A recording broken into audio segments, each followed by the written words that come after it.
स्वराज्य न्यूज मराठी, माझा हक्क माझं राज्य।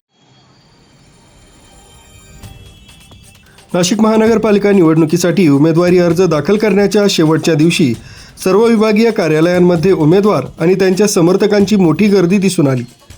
सकाळपासूनच विविध राजकीय पक्षांचे उमेदवार, अपक्ष उमेदवार आपल्या समर्थकांसह कार्यालयात पोहोचले होते।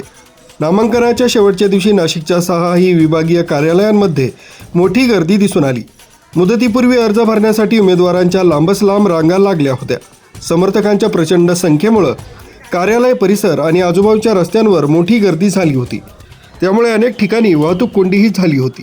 नामांकनादरम्यान कायदा तसंच सुव्यवस्था राखण्यासाठी आणि संभाव्य वाद टाळण्यासाठी पोलीस प्रशासनाकडून कडेकोट बंदोबस्त ठेवण्यात आला होता। सर्व विभागीय कार्यालयांवर मोठा पोलीस बंदोबस्त तैनात करण्यात आला होता।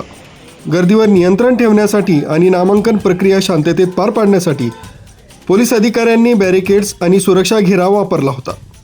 नामांकन प्रक्रिया पूर्ण झाल्यामुळे शहरातील निवडणुकीचं वातावरण पूर्णपणे तापलं आहे। शेवटच्या दिवशी झालेल्या या प्रचंड ताकदीच्या प्रदर्शनामुळे नाशिक महानगरपालिकेची यंदाची लढत रंजक होणार असल्याचं स्पष्ट झालंय। आता उमेदवारी अर्ज छाननी आणि अर्ज मागे घेण्याच्या प्रक्रियेकडे सर्वांचंच लक्ष लागलंय। न्यूज ब्युरो, स्वराज्य न्यूज मराठी, नाशिक।